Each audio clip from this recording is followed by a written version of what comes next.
पद्मदेव मिश्रा अपने को होस्ट श्रीमती आरुषि सेठ के साथ आप सभी को और देश विदेश से जुड़े सभी दर्शकों का हार्दिक अभिनंदन और स्वागत करता हूं।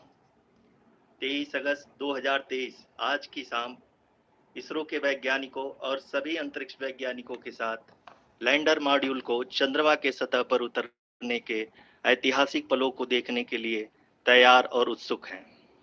जी हाँ, इसरो के गौरवपूर्ण इतिहास में एक और अध्याय जुड़ने जा रहा है और आज हम सब लोग इसके साक्षी बनेंगे।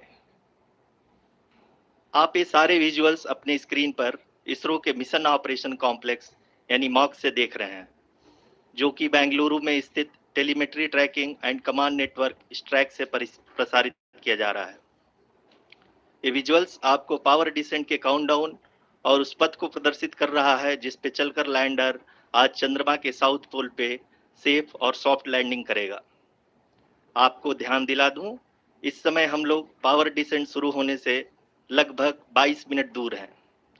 जो दर्शक थोड़ी देर से जुड़े हैं उनकी जानकारी के लिए बता दें, आप लोग इस ऐतिहासिक पल को इसरो के ऑफिशियल वेबसाइट, फेसबुक, ट्विटर और यूट्यूब पे भी देख सकते हैं। Honorable dignitaries, delegates, scientists, media personnel, and dear viewers, a very good evening to all of you. We at ISRO welcome you to the live coverage of India's prestigious Chandrayaan 3 mission's landing event on the lunar surface. These are the visuals from Mission Operation Complex at ISRO's Telemetry Tracking and Command Network, ISTRAC, situated in Namma, Bengaluru, Karnataka. I, Arushi Seth, and my colleague, Dr. Padamdeo Mishra, are your hosts for the evening and shall accompany you on the journey of the landing event from powered descent start to touchdown. Today, we shall be witnessing the final phase of the critical and most technologically challenging mission operations of Chandrayaan 3, wherein the lander module will be making a safe and soft landing on the surface of the moon. These display screens show the countdown to the power descent start as well as the path that will be followed by the lander module. We are 18 minutes away from the commencement of power descent. India is at the brink of creating history as we all await with bated breath to witness the landing on Moon's south polar region.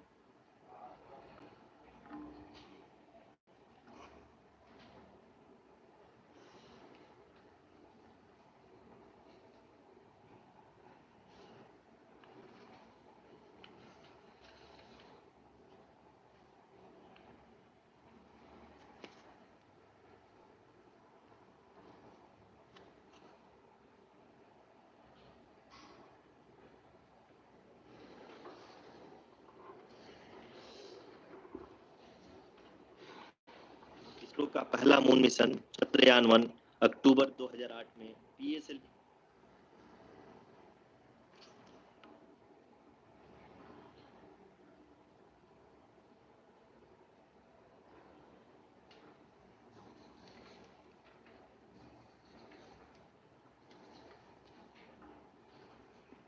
धन्यवाद आरुषि। अगर मैं सही मायने में कहूं तो अंतरिक्ष का कोई भी मिशन हो और चाहे किसी भी देश के द्वारा संचालित किया जा रहा हो, इसरो मिशन की निश्चितता और अनिश्चितता के बीच बहुत ही महीन अंतर होता है, जिससे कि एक मिशन सफल या असफल होता है। लेकिन ना हम थके ना हम हारे। हमने पिछली कमियों को सुधारते हुए पूरी तरह से आश्वस्त किया है कि लैंडर मॉड्यूल निश्चित तौर पे चंद्रमा के सतह पर सेफ और सॉफ्ट लैंडिंग करेगा। सभी दर्शकों के जानकारी के लिए अब हम इसरो के अब तक के सभी लूनर मिशंस को संक्षिप्त विवरण प्रस्तुत करेंगे। जी हाँ, इसरो का पहला मून मिशन चंद्रयान 1 अक्टूबर 2008 में पीएसएलवी रॉकेट के द्वारा सफलतापूर्वक प्रक्षेपित किया गया था। चंद्रयान 1 ने चंद्रमा के सतह पर पानी की खोज के पहले ही इतिहास रच चुका है।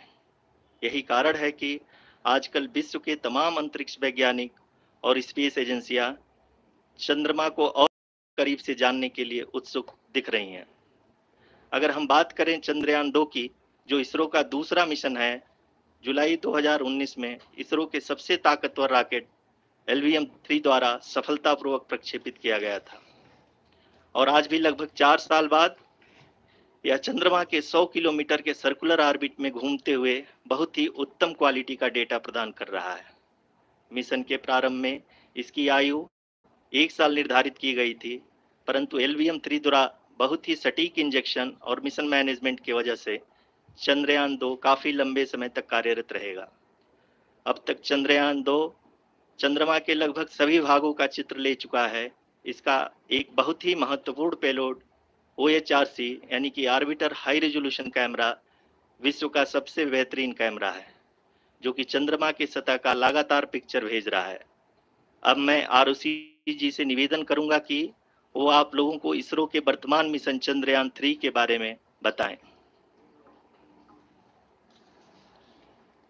अभी आपने मिश्रा जी के द्वारा सुना इसरो के अब तक के लूनार मिशंस का विवरण। अब चलते हैं towards Chandrayaan 3, the follow-up mission of Chandrayaan 2, which has been designed to accomplish our mission goals. The primary objective of Chandrayaan 3 mission is the demonstration of safe and soft landing on the lunar surface. This demonstration is a critical aspect for ISRO's future interplanetary missions. In addition to this, the mission objectives also include demonstration of roving capability and conduction of in situ scientific experiments on Moon's surface.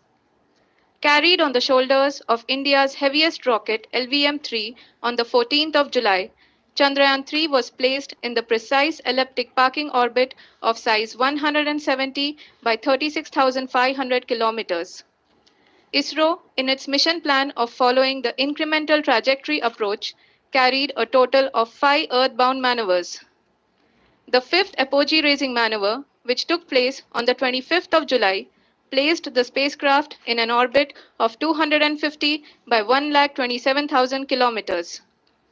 At the early hours of 1st August, the translunar injection was carried out, after which the composite module began the final leg of its long journey of nearly 3,84,000 kilometers for its rendezvous with the Moon. The TLI was a key step in the mission, enabling the spacecraft to escape Earth's gravitational pull and travel to the Moon.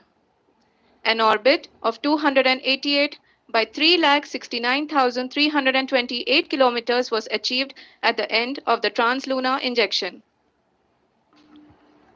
जी हाँ, translunar injection किसी भी interplanetary mission के लिए बहुत ही आवश्यक परंतु कठिन operation होता है। इस सफल मैन्यूवर के बाद चंद्रयान-3 पृथ्वी से दूर निकलकर चंद्रमा के प्रभाव क्षेत्र में एक हाइपरबोलिक ट्रेजेक्टरी के द्वारा पहुंचाया गया। पुनः 5 अगस्त 2023 को लूनर ऑर्बिट इंसर्शन के द्वारा चंद्रयान-3 को 160 किलोमीटर के पेरिलून और 18,000 किलोमीटर के अपोलून के साथ चंद्रमा के एलिप्टिकल ऑर्बिट में स्थापित कर दिया गया। TLI के तरह LOI भी एक बहुत जटिल ऑपरेशन होता है। इसमें हमें यह ध्यान देना आवश्यक होता है कि उपग्रह के वेगमान को एक निश्चित बिंदु से घटाया जा सके, अन्यथा उपग्रह चंद्रमा के प्रभाव क्षेत्र से बाहर निकल जाएगा।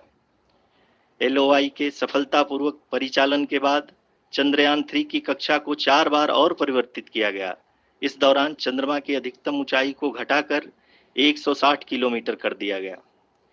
इस पूरी प्रक्रिया में प्रपल्सन मॉड्यूल का लगभग 755 किलोग्राम ईंधन का उपयोग हुआ और चंद्रयान-3 के वेगमान को लगभग 850 मीटर प्रति सेकंड कम कर दिया गया। लैंडर मॉड्यूल को लगभग 150 किलोमीटर के सर्कुलर ऑर्बिट में स्थापित करने के बाद 17 अगस्त 2023 को प्रपल्सन मॉड्यूल से अलग कर दिया गया। पुनः लैंडर मॉडल के ऑर्बिट को 2 ड्यूबूस्ट मैन्यूवर्स के द्वारा 150 किलोमीटर के सर्कुलर ऑर्बिट से घटाकर 25 गुणे 130 किलोमीटर के एलिप्टिकल ऑर्बिट में स्थापित कर दिया गया। इस दौरान यह भी सुनिश्चित कर दिया गया कि 800 न्यूटन के चारों थ्रोटल थ्रस्टर्स पावर डिसेंट के समय किसी भी चुनौती का सामना कर सकें। लैंडर मॉड्यूल इस ऑर्बिट में 4 दिन तक चंद्रमा की परिक्रमा करता रहा ताकि इसके सभी सब सिस्टम को पावर डिसेंट से पहले कार्यात्मक रूप से वेरीफाई और वैलिडेट किया जा सके। इस दौरान चंद्रयान 2 और लैंडर मॉड्यूल की आपस में बातचीत भी हो चुकी है। और संक्षेप में अब तक की यात्रा की बात करें तो लैंडर मॉड्यूल अब तक 21 बार पृथ्वी के और लगभग 120 बार चंद्रमा का चक्कर लगा चुका है और इस पूरी यात्रा में लगभग 55 लाख किलोमीटर की यात्रा भी पूरी कर चुका है। अब तक के इस पूरे अभियान में यह भी सुनिश्चित किया गया कि सारे ऑर्बिट मैन्यूअर्स इस प्रकार किए जाएं कि लैंडिंग साइट पावर डिसेंट की शुरुआत से ही लैंडर के ऑर्बिटल प्लेन में बना रहे।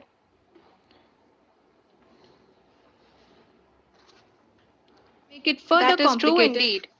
We have arrived at the crucial juncture wherein the orbit plane contains the desired landing site at the start of powered descent.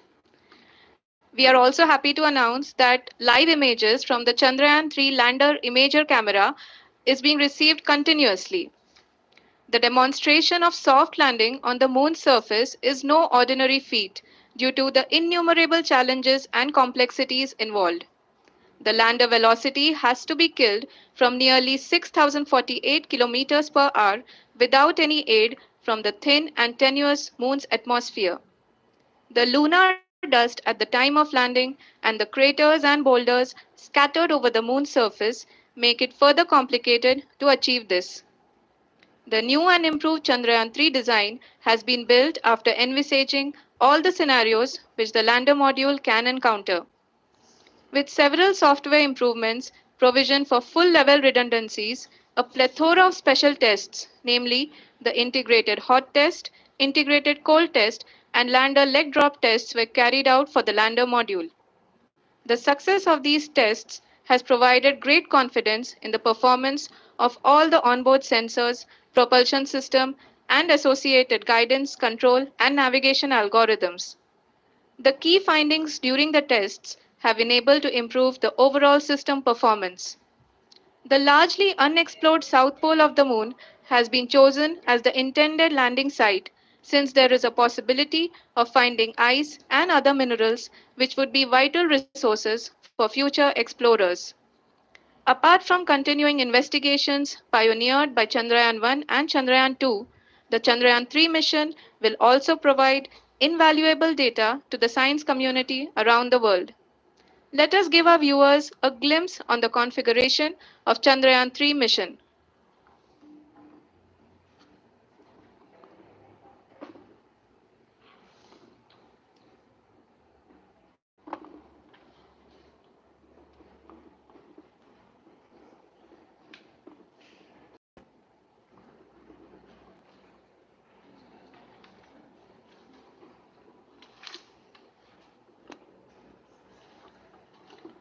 Chandrayaan 3 का मिशन प्लान लगभग चंद्रयान 2 की तरह ही बनाया गया है। यहाँ यह भी सुनिश्चित किया गया है कि चंद्रयान 3 को रॉकेट से अलग होने से लेकर के चंद्रमा के निकटतम कक्षा में स्थापित होने सारी गतिविधियां चंद्रयान 2 के तरह ही हों। और अब हम यह कह सकते हैं कि यह प्लान पूरी तरह से 100% सफल रहा। हालांकि लैंडर मॉड्यूल के सेंसर्स और प्रोपल्शन सिस्टम को इस तरह से मजबूत किया गया है कि लैंडर पावर डिसेंट के समय किसी भी आपदा से बाहर आकर के मिशन के मुख्य उद्देश्य को पूरा कर सके। इस क्रम में लैंडर के मुख्य सेंसर्स कारा, लासा, LHBC, LDV और LHDAC का कार्यात्मक परीक्षण भी किया जा चुका है। LDV जो कि पूर्णतः स्वदेशी तकनीकी से बनाया गया एक नया सेंसर है, इसका मुख्य कार्य लैंडर के वेलोसिटी को तीनों अक्षों में कंप्यूट करना है। पावर डिसेंट के दौरान लैंडर के सटीक पोजीशन और वेलोसिटी का ज्ञान होना बहुत ही आवश्यक है। लिराप यानी laser inertial referencing and accelerometer package इस कार्य को पावर डिसेंट के दौरान बखूबी निभाएगा। ट्रैजेक्टरी जनरेशन जो कि चंद्रयान 3 मिशन के लिए बहुत ही अहम है, क्योंकि हर ऑर्बिट मैन्यूवर के बाद यह सुनिश्चित किया जाता है कि लैंडर की मिशन ऑब्जेक्टिव को ना बदले। इस क्रम में मैं यह भी आपको बता दूं कि ऑर्बिट डिटर्मिनेशन जो कि उपग्रह के पोजीशन और वेलोसिटी को बहुत ही एक्यूरेटली बताता है, एक बहुत ही कठिन और जटिल कंप्यूटेशन और एस्टिमेशन होता है। यहाँ यह भी जानना महत्वपूर्ण है कि चंद्रयान 2 का OHRC पेलोड अब तक काफी ऊंचे स्तर का डैम प्रदान किया है, जिसके फलस्वरूप लैंडिंग साइट की सीमा को बढ़ाकर 4x2.4 किलोमीटर कर दिया गया है, जो कि पावर डिसेंट के दौरान सॉफ्ट लैंडिंग कराने में काफी सहायक सिद्ध होगा। Apart from the sensors, Chandrayaan 3 is equipped with a suite of sophisticated payload instruments. While Chandrayaan 1 and Chandrayaan 2 orbiter have provided abundant remote sensing data of Moon, equally important are the on-site localized measurements that provide ground truths. Lander and rover have payloads which are completely new and will perform in situ analysis of lunar surface. The two spectroscopes on rover, APXS and LIBS, will actively measure the surface elemental abundances at the landing location and surrounding area. The lander carries a seismometer ILSA that can sense impact events and lunar quakes. The thermal probe CHAST will measure the temperature profile and thermal conductivity of Moon's regolith. The Rambha payload will carry out lunar ionosphere studies, while the laser retroreflector array shall be a passive location indicator for future spacecraft equipped with laser altimeter. The propulsion module has not been left behind, and an experimental shape payload has been added to it as a value addition. It will help in understanding the nature and characteristics of water rich planets and will also aid in the future study of potentially habitable exoplanets. We are minutes away from the start of powered descent. The entire powered descent shall be carried out by the onboard autonomous landing sequencer or ALS, which is a series of instructions preloaded to the lander module. These instructions include the commands to be executed, data to be collected and analyzed, and decisions to be made and executed autonomously throughout the powered descent.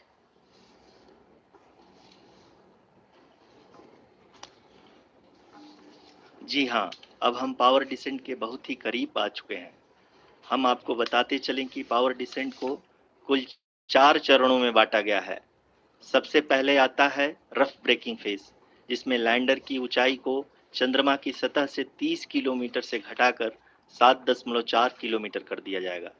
इस पूरी प्रक्रिया को पूरा करने में लगभग 11.5 minute लगेगा और इसका समानांतर वेग 1680 मीटर प्रति सेकंड से घटाकर 358 मीटर प्रति सेकंड हो जाएगा। We have continuous flow of lander telemetry data from ISRO's Deep Space Network IDSN-32 located in Belalu, Bengaluru. The data is being acquired real time by station and is flown to the Mission Operation Complex through our communication links. In addition to it, we also have support from ESA and JPL DSN stations. There will be no ground intervention once the ALS takes charge. The preparation for today's event has started 48 hours before, wherein various pre-selections and uplinking of parameters for the autonomous landing sequence were carried out. The whole descent is divided into 4 phases: the rough braking phase, the attitude hold phase, fine braking phase, and the local navigation phase or the terminal descent phase.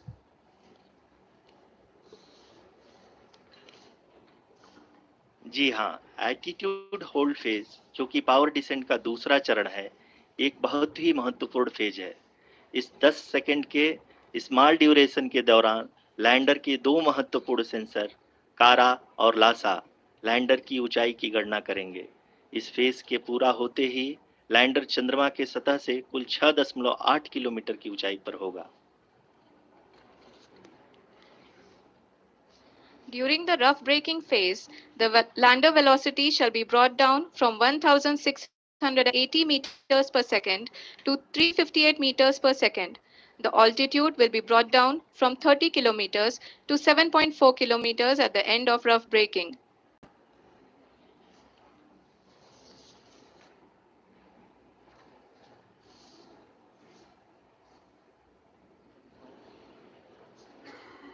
Currently, we can see the scientists are analyzing the lander data.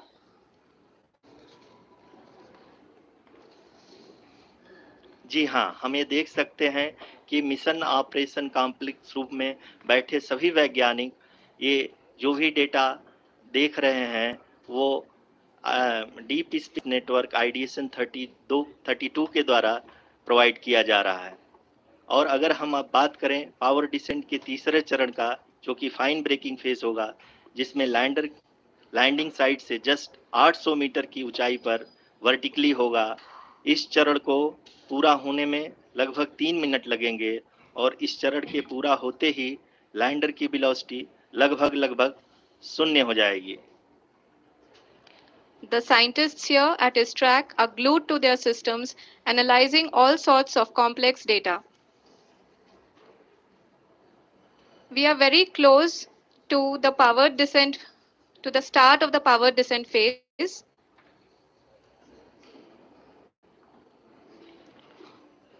जी हाँ, अगर हम अब बात करें power descent के चौथे और अंतिम चरण का, जो कि लोकल नेविगेशन फेज या टर्मिनल डिसेंट फेज भी कहा जाता है, इस दौरान लैंडर के 2 इंजन बंद कर दिए जाएंगे और लैंडर के सेंसरों द्वारा इसके हाइट और वेलोसिटी की गणना इनर्शियल नेविगेशन को भेज दिया जाएगा।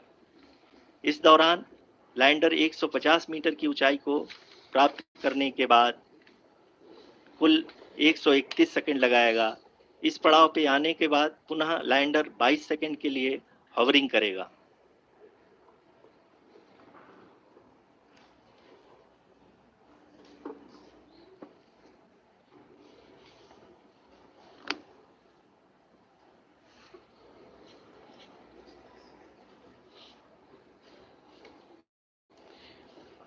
आप इस समय अपने स्क्रीन पे मिशन ऑपरेशन कॉम्प्लेक्स में बैठे सभी मान्यगणों को देख सकते हैं, जो कि बहुत ही उत्सुकता के साथ टेलीमेट्री डेटा को देख रहे हैं।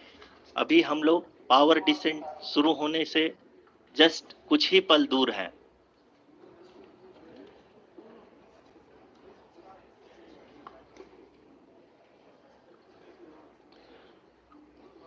पावर डिसेंट शुरू होने में लगभग 30 सेकंड ही बचा है और हमको ये सारे data mission operation complex room में आईडीएसन 32 के द्वारा, जो कि लगातार लैंडर के कनेक्शन में बना हुआ है, प्रदान कर रहा है।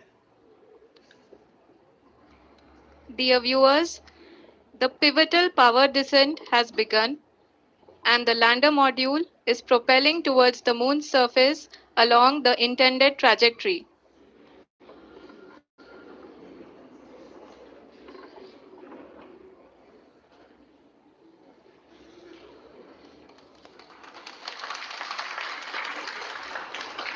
जी हाँ, अब हम देख सकते हैं रफ ब्रेकिंग फेज की शुरुआत हो चुकी है।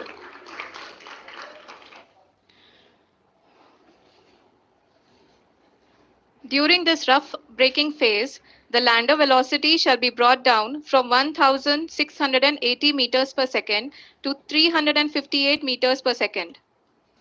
The altitude will be brought down from 30 kilometers to 7.4 kilometers at the end of rough braking. All this in the duration of 690 seconds or 11.5 minutes. Currently, the Laser Inertial Reference and Accelerometer package (LIRAP) is aiding in the navigation. जी हाँ, अभी आप अपनी screen पे देख सकते हैं कि lander अब तक कुल 191 किलोमीटर हॉरिजेंटल दिशा में चल चुका है और अभी तक इसकी वेलोसिटी लगभग 31 किलोमीटर बनी हुई है।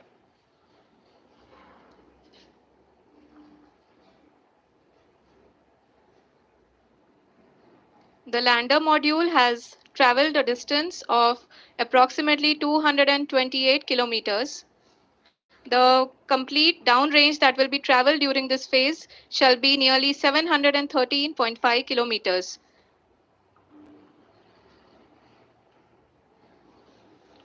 जी हाँ, कुल 745 किलोमीटर के इस रफ ब्रेकिंग फेज में आप देख सकते हैं कि हम लोग लगभग अपनी यात्रा 20% कंप्लीट कर चुके हैं।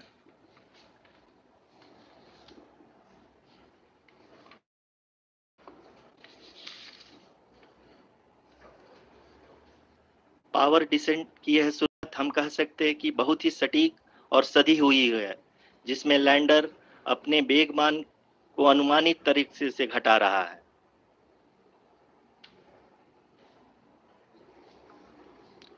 The altitude of the lander module will reduce from 7.4 kilometers to 6.8 kilometers during the next phase, which is going to be the attitude hold phase. We can currently see that the altitude of the lander module is nearly 31 kilometers. Arushi, अभी हम इस ground trace को देखते हुए कह सकते हैं कि रफ ब्रेकिंग फेज की शुरुआत बहुत ही अच्छे तरीके से हुई है। आप ये देख सकती हैं कि जो भी प्रोजेक्टेड ग्राउंड ट्रेस है उसी पे अपना लैंडर मॉड्यूल आगे चलते हुए बढ़ रहा है। अभी तक ये देखा जा सकता है कि लैंडर मॉड्यूल लगभग 370 किलोमीटर क्षैतिज दिशा में चल चुका है। The mission operations team is analyzing the data. We can all see the seriousness and the concentration with which each and every parameter of the lander module is being analyzed. The performance so far seems to be nominal. जी आरुषि, चूंकि ALS activate किया जा चुका है, इसलिए ground से कोई commanding नहीं की जा रही है। इस दौरान आपके स्क्रीन पे ये सारे डेटा इसरो के डीप स्पेस नेटवर्क से रियल टाइम में आ रहे हैं। इस मिशन में सेकेंड और थर्ड ऑर्डर गाइडेंस पॉलिनोमियल का प्रयोग हुआ है, जो कि इनर्शियल थ्रस्ट और एंगल के हमेशा सुनिश्चित करेगा। During the entire descent, there is no ground intervention as the ALS has taken charge. The preparation for today's event had started nearly 48 hours before, wherein various pre-selections and uplinking of parameters were done. We can see that the vertical velocity of the lander module has been brought down. It is continuously coming down. And the ALS had already been initiated 1 hour before the scheduled time of the power descent start. Following this, the throttleable engine electronics module, the TECM, was switched on and lander was oriented to the favorable attitude. जी हाँ, आप अपनी screen पे देख सकते हैं कि lander module जिसकी शुरुआत में वेलोसिटी 1680 मीटर पर सेकंड थी, लगभग 1150 मीटर पर सेकंड हो चुकी है, जो कि एक बहुत ही मैजेस्टिक शुरुआत कही जा सकती है इस रफ ब्रेकिंग फेज के लिए।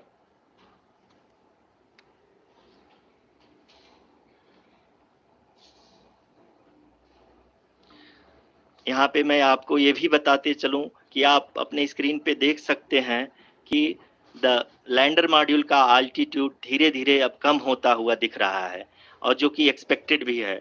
अभी हम बात करें करंट आल्टीट्यूड की, तो जो कि 28.6 किलोमीटर के आसपास है। आप स्क्रीन पर ये भी देख सकते हैं Chandrayaan 3 lander imager display. The lander imager is continuously taking photographs of the moon's surface, and that is also being streamed here. Currently, the horizontal velocity has been brought down, and the distance traveled is 574 kilometers. The current altitude is 27 kilometers, as can be seen on the screen. जी हाँ, करीब अपने आधे सफर को पूरा करते हुए इस rough breaking phase में लैंडर बहुत ही आगे की तरफ बढ़ते हुए अपनी ऊंचाई को घटा रहा है। अगर अब बात करें तो लैंडर की ऊंचाई चंद्रमा के सतह से लगभग 27 किलोमीटर से नीचे हो चुकी है, करीब 26.7 किलोमीटर के आसपास है। The next phase after the rough breaking phase is the attitude hold phase, which will be for a duration of nearly 10 seconds.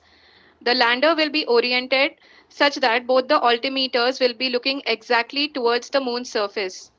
At the end of this attitude hold phase, height measurement update to navigation system will be given from the laser and car band altimeters. Currently, we are in the middle of the rough breaking phase. जी हाँ, अगर हम ध्यान से देखें तो लगभग 8 minute की यात्रा के बाद लैंडर अपनी हॉरिजेंटल वेलोसिटी को लगातार कम करते हुए अपनी ऊंचाई अभी की ऊंचाई के समय 24 किलोमीटर की ऊंचाई प्राप्त कर चुका है।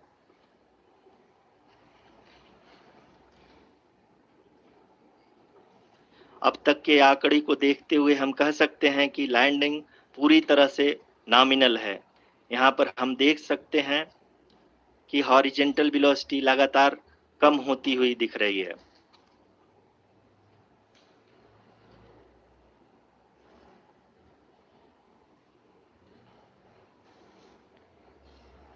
The altitude of lander from ground is currently 22 kilometer, which is again going to be coming down, and that is expected. For the viewers who have joined now, we are in the powered descent phase, and we are in the rough braking phase, which is the first phase of the powered descent. We have currently traveled a downrange of 697 kilometers, and the downrange that has to be traveled during this phase is 713.5 kilometers. जी हाँ, अभी आप देख सकते हैं कि lander की horizontal velocity लगभग 720 metre प्रति सेकंड हो गई है। लगभग हम ये कह सकते हैं कि 900 मीटर प्रति सेकंड वेलोसिटी को कम किया जा चुका है।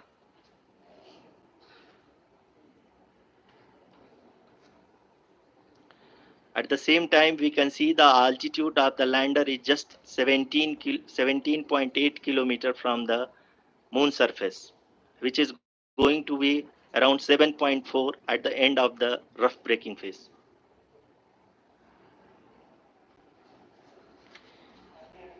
इस फेज के बाद हम जाएंगे towards the attitude hold phase,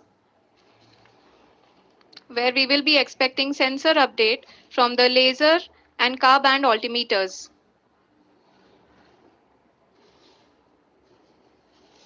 We can see the visualization of the lander module moving towards the moon's surface. The current altitude is nearly 15.2 kilometers, and the distance traveled is 754 kilometers. We can also see the image that the lander imager camera has been providing. जी हाँ, इस rough breaking phase के दौरान 800 Newton के चारों throttle engine अपने कार्य को पूरी तरह से अंजाम दे रहे हैं और लैंडर के हॉरिजॉन्टल वेलोसिटी को लगातार कम कर रहे हैं। अब तक लैंडर लगभग अपने 75 से 80% की यात्रा को पूरा कर चुका है।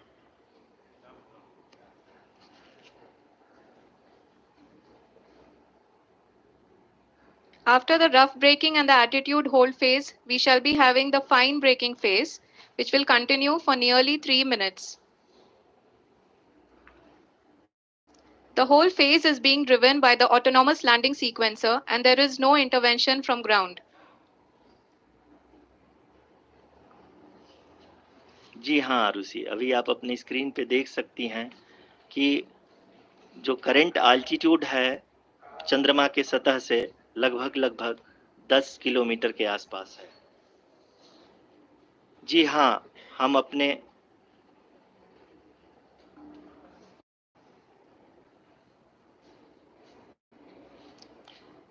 जी हाँ, हमारे प्रधानमंत्री जी श्री नरेंद्र मोदी जी हम सभी का उत्साहवर्धन करने के लिए दक्षिणी अफ्रीका के जोहानसबर्ग से जुड़ गए हैं।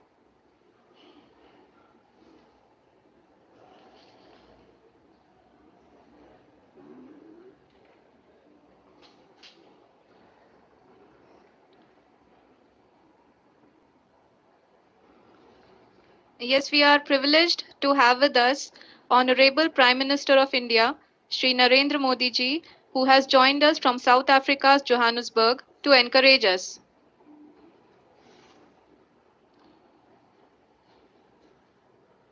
जी हाँ, आप ये देख सकते हैं एल्टीट्यूड होल्ड फेज भी बहुत ही आसानी से लैंडर फेज ने पार कर लिया है और अब फाइन ब्रेकिंग की शुरुआत हो चुकी है। अभी हम ये देख सकते हैं कि लैंडर की ऊंचाई लगभग 5.6 किलोमीटर है, जो कि इस फेज के उपरांत लगभग 800 मीटर हो जाएगी।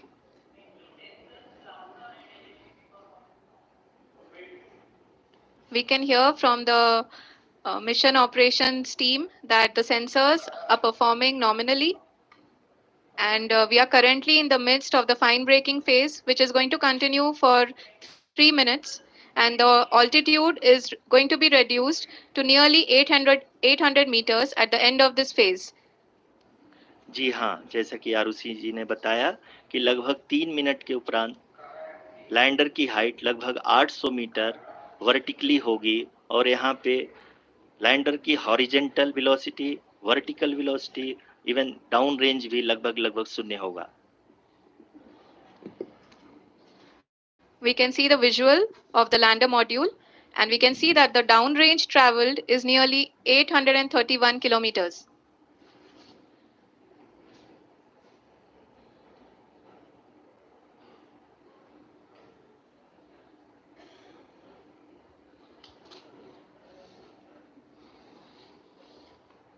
जी हाँ, आप अपनी स्क्रीन पे देख सकते हैं कि लैंडर की ऊंचाई अब चंद्रमा की सतह से लगभग 3 किलोमीटर से कम हो चुकी है। We are very close to the moon's surface, nearly 2.6 kilometers, as we can see.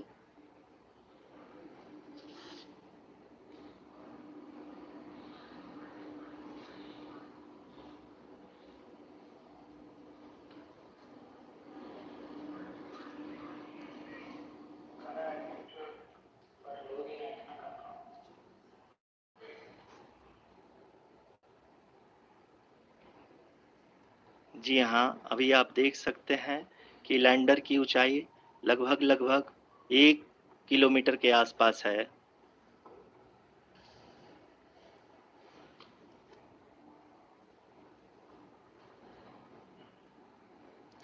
We are nearing the final phase of the power descent, which is going to be the vertical descent phase or the local navigation phase.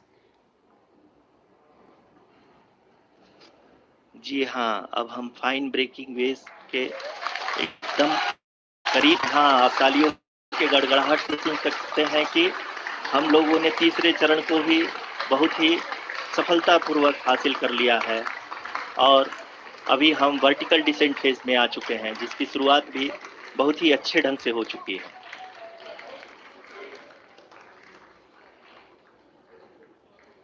Lot of applause indicates that till now the performance has been nominal. We are in the vertical descent phase 1.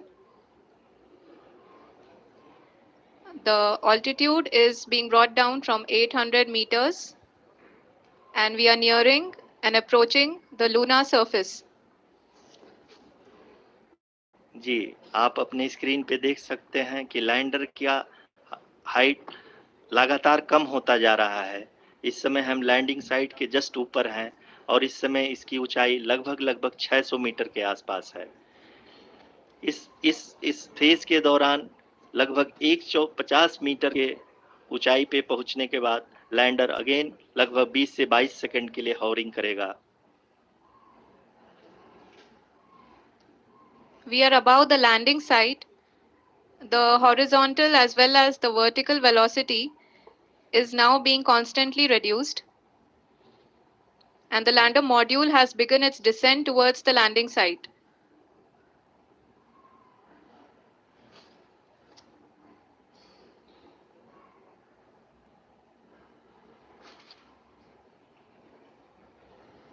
जी हाँ, आप अपने screen पे देख सकते हैं, ये जो पथ निर्धारित किया गया है, लैंडर पूरी तरह से उसी को ही फॉलो कर रहा है।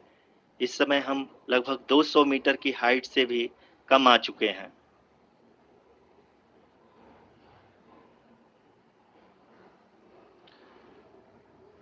अब हम ये देख सकते हैं कि हम लगभग 150 मीटर की ऊंचाई पे हैं चंद्रमा के सतह से।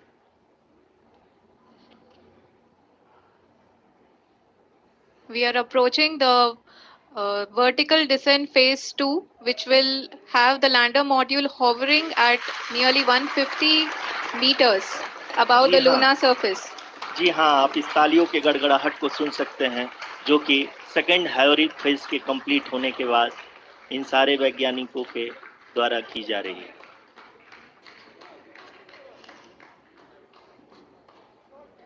जी हाँ, आप अगर फिर से ध्यान से देखें तो एल्टीट्यूड पुनः कम होता जा रहा है। अभी हम लोग लगभग 135 मीटर की ऊंचाई पे हैं।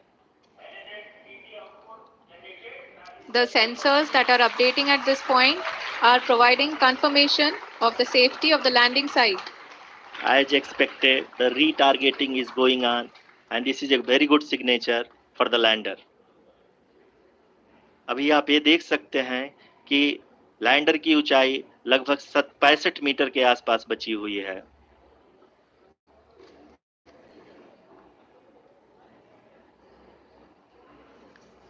Currently, only 2 engines are now being fired, and we are nearly at zero velocity, vertical and horizontal. We were hovering, and now we are approaching the moon's surface.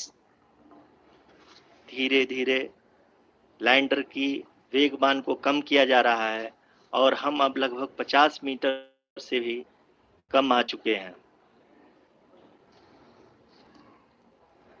We can see the Honorable Prime Minister, Shri Narendra Modi ji, who is here to encourage us, and he is critically looking at the visuals.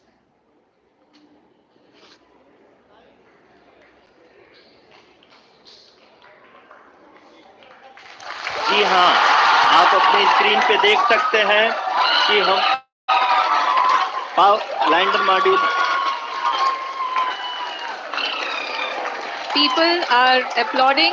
Let us all wait to hear from the Secretary Department of Space and Chairman ISRO, Shri S. Somnath.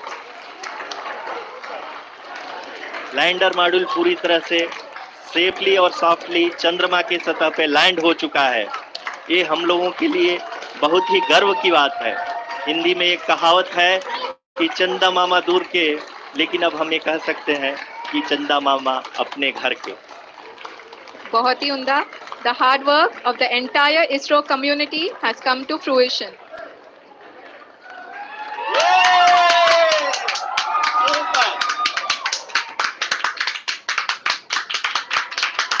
आदरणीय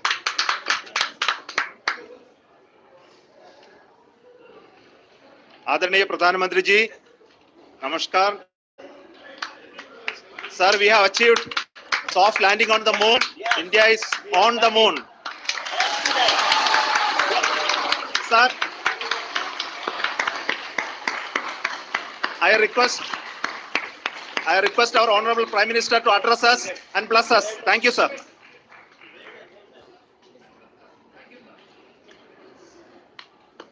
मेरे प्यारे परिवारजनों, जब हम अपनी आंखों के सामने ऐसा इतिहास बनते हुए देखते हैं तो जीवन धन्य हो जाता है। ऐसी ऐतिहासिक घटनाएं राष्ट्र जीवन की चिरंजीव चेतना बन जाती है। ये पल अविस्मरणीय है। ये क्षण अभूतपूर्व है। ये क्षण विकसित भारत के शंखनाद का है। ये क्षण नए भारत के जयघोष का है। ये क्षण मुश्किलों के महासागर को पार करने का है। ये क्षण जीत के इंद्र पथ पर चलने का है। 140 करोड़ धड़कनों के सामर्थ्य का है। ये क्षण भारत में नई ऊर्जा, नया विश्वास, नई चेतना का है। ये क्षण भारत के उदयमान भाग्य के आह्वान का है। अमृत काल की प्रथम प्रभा में सफलता की ये अमृत वर्षा हुई है। हमने धरती पर संकल्प लिया और चांद पर उसे साकार किया। और हमारे वैज्ञानिक साथियों ने भी कहा, India is now on the moon. आज हम अंतरिक्ष में नए भारत की नई उड़ान के साक्षी बने हैं। साथियों, मैं इस समय ब्रिक्स समिट में हिस्सा लेने के लिए दक्षिण अफ्रीका में हूं, लेकिन हर देशवासी की तरह मेरा मन चंद्रयान महाअभियान पर भी लगा हुआ था। नया इतिहास बनते ही हर भारतीय जश्न में डूब गया है। हर घर में उत्सव शुरू हो गया है।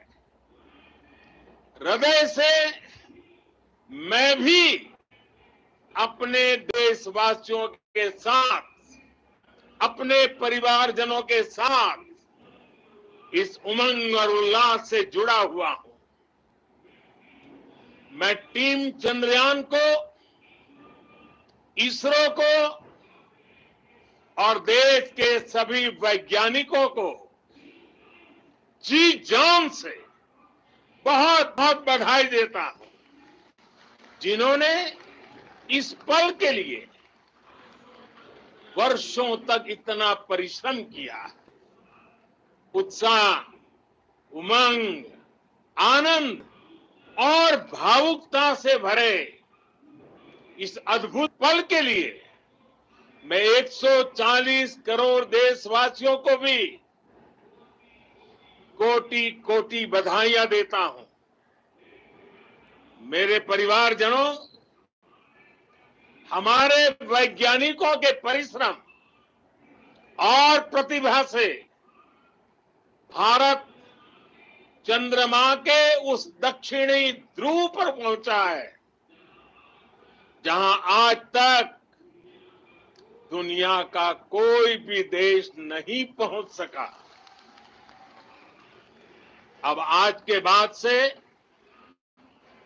चांद से जुड़े मिथक बदल जाएंगे, कथानक भी बदल जाएंगे और नई पीढ़ी के लिए कहावतें भी बदल जाएगी। भारत में तो हम सभी लोग धरती को मां कहते हैं और चांद को मामा बुलाते हैं। कभी कहा जाता था, चंदा मामा बहुत दूर के हैं। चंदा मामा बहुत दूर के हैं। अब एक दिन वो भी आएगा जब बच्चे कहा करेंगे, चंदा मामा बस एक टूर के हैं। Friends, on this joyous occasion, I would like to address all the people of the world, the people of every country and region.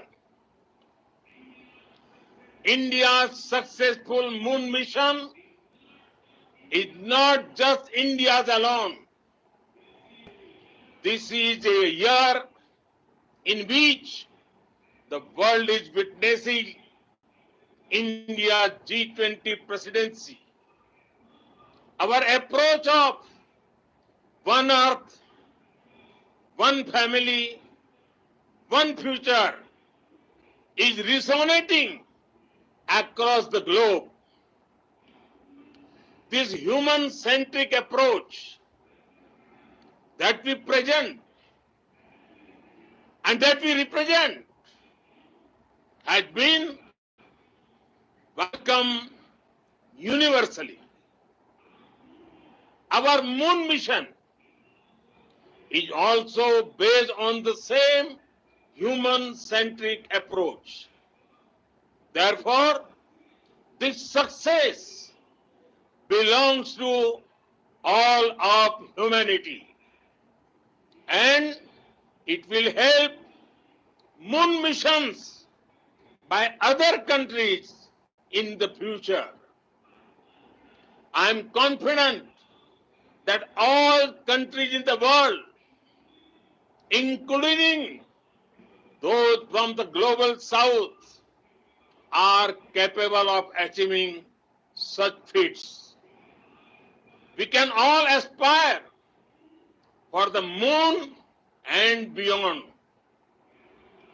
मेरे परिवारजनों, चंद्रयान महाअभियान की ये उपलब्धि भारत की उड़ान को चंद्रमा की कक्षाओं से आगे जाएगी। हम हमारे सौर मंडल की सीमाओं का सामर्थ्य परखेंगे और मानव के लिए ब्रह्मांड की अनेक संभावनाओं को साकार करने के लिए भी जरूर काम करेंगे। हमने भविष्य के लिए कई बड़े और महत्वाकांक्षी लक्ष्य तय किए हैं। जल्द ही सूर्य के विस्तृत अध्ययन के लिए ISRO Aditya L1 mission launch करने जा रहा है। इसके बाद शुक्र भी इसरो के लक्ष्यों में से एक है। गगनयान के जरिए देश अपने पहले ह्यूमन स्पेस फ्लाइट मिशन के लिए भी पूरी तैयारी के साथ जुटा है। भारत बार बार ये साबित कर रहा है कि sky is not the limit. साथियों, साइंस और टेक्नोलॉजी देश के उज्जवल भविष्य का आधार है। इसलिए आज के इस दिन को देश हमेशा हमेशा के लिए याद रखेगा। यह दिन हम सभी को एक उज्जवल भविष्य की ओर बढ़ने के लिए प्रेरित करेगा। ये दिन हमें अपने संकल्पों की सिद्धि का रास्ता दिखाएगा। ये दिन इस बात का प्रतीक है कि हार से सबक लेकर जीत कैसे हासिल की जाती है। एक बार फिर देश के सभी वैज्ञानिकों को बहुत बहुत बधाई और भविष्य के मिशन के लिए ढेरों शुभकामनाएं। बहुत बहुत धन्यवाद।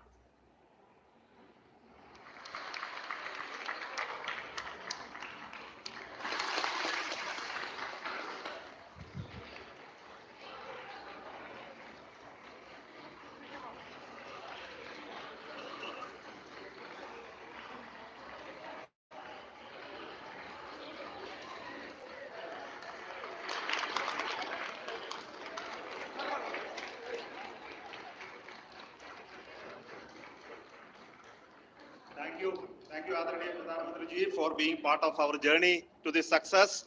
And let me take this opportunity to thank the people behind this mission. The project director of Chandrayaan 3, he is here. Vikram, congratulations to you. The associate director, Kalpana, and the mission operations, Srikanth. And the satellite was built at your house satellite center, Shankar and the director.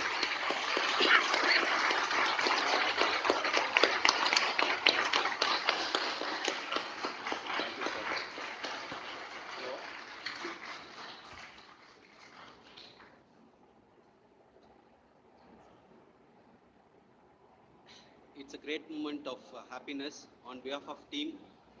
It gives me immense satisfaction on achieving this goal as a project director of this mission.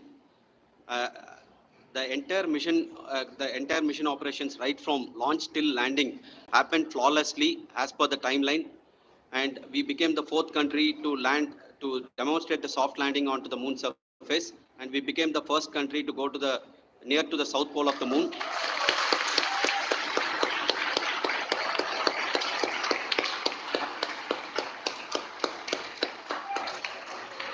I take this opportunity to thank navigation, guidance and control team, propulsion team, sensors team, and all the mainframe subsystems team who have brought success to this mission.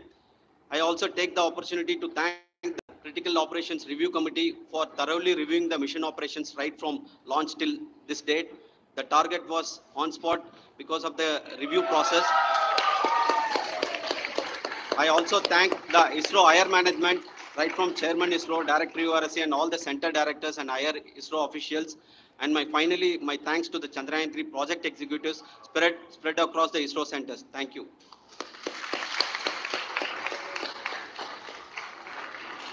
Mission Director Srikanth. It gives me an immense pleasure to be part of Chandrayaan 3 and acting as Mission Director. I would like to thank each and every team member who has supported in carrying out all the mission operations flawlessly.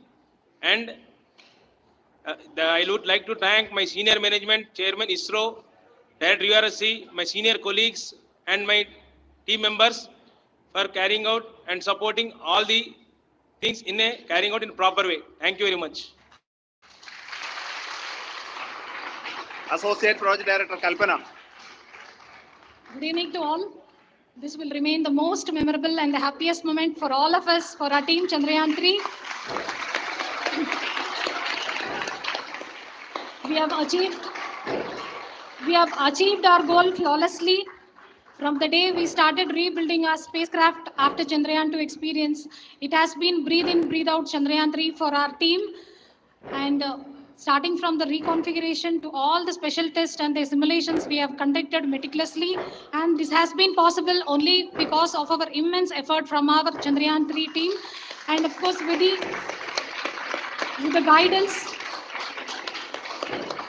the guidance from our Chairman ISRO, our directors, and all our experts. With all this, it has been possible. Thank you, one and all.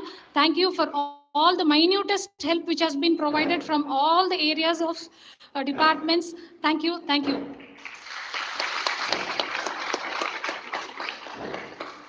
Now, Chandrayaan 3 is a result of the work done by thousands of scientists, engineers, our staff and industries and support team across ISRO and other places, other institutions. And Shankaran has been the lead of the center which integrated all of these efforts in the last so many years. So I request him to speak on behalf of all of you.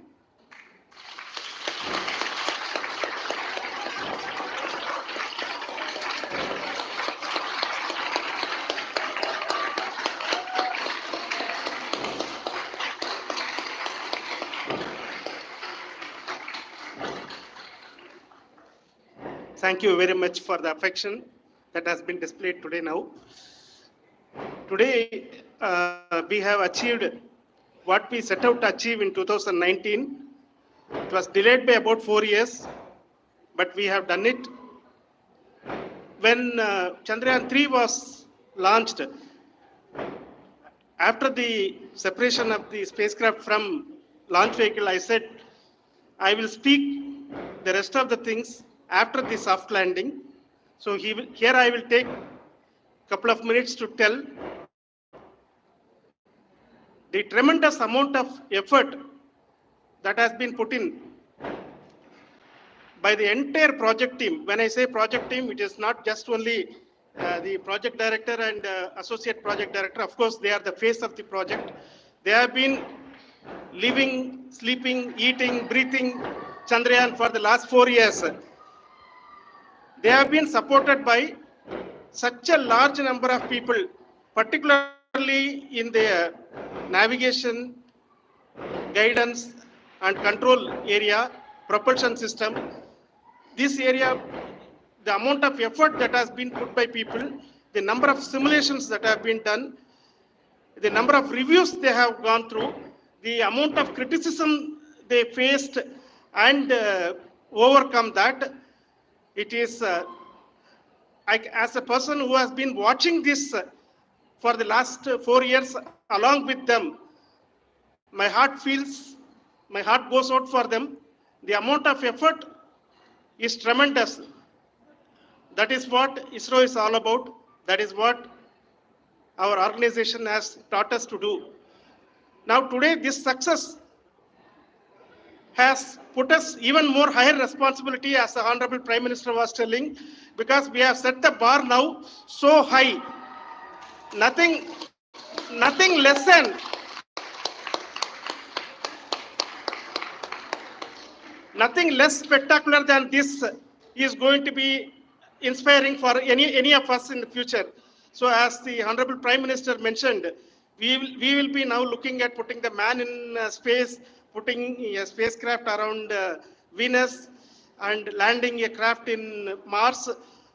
Work on all these activities are going on for few years, and this success today will inspire us and will spur us to take those efforts even more strongly, so that we will make our country proud again and again and again. Thank you very much for every one of you who have directly or indirectly participated in this mission, encouraged us, intentionally or unintentionally helped us in all for every one of you. A big thank you, because even casual remark, an unintended point can help a person who is striving to reach a goal. The person who is making that remark may not have meant it that way, but sometimes it can ignite that's why I said that even unintended help is very, very, very welcome, and we are very, very thankful for that. Thank you, Team ISRO, for supporting all of us. The amount of affection we received when this mission came into this final stage, the number of people who gave us confidence that nothing can go wrong, and this is going to be successful. The amount, in fact, I was not that much confident, because we have seen a couple of times issues, because I know very well, as a person who has been doing in this domain for 36 years, I know there are thousands of things. Any of that can anytime go wrong and derail. But so many of the people, because that I only see as the reflection of the effort we have put, that people are so happy to see this effort, and they want us to succeed. It is not that they know that we are going to succeed. The people want us to succeed. So thank you very much for everyone, for your love and affection. We will continue to do our best and make our flag fly, ISRO's as well as India's flag fly high. Thank you very much.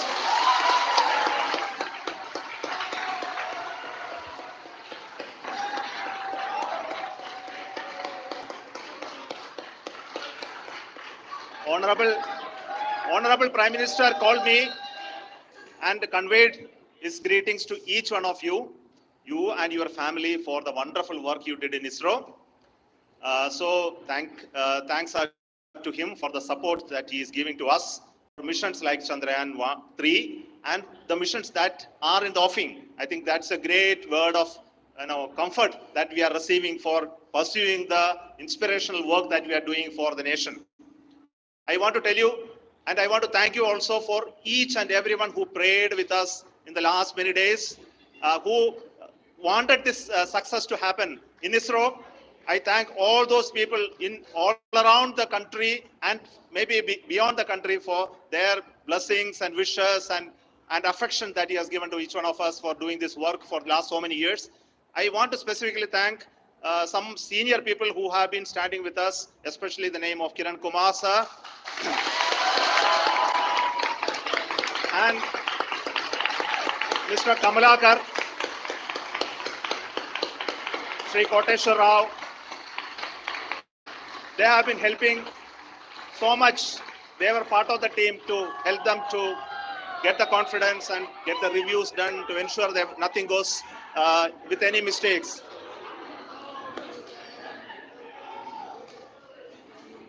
And of course, this is not the work of us alone. This is a work of a generation of ISRO leadership and ISRO scientists.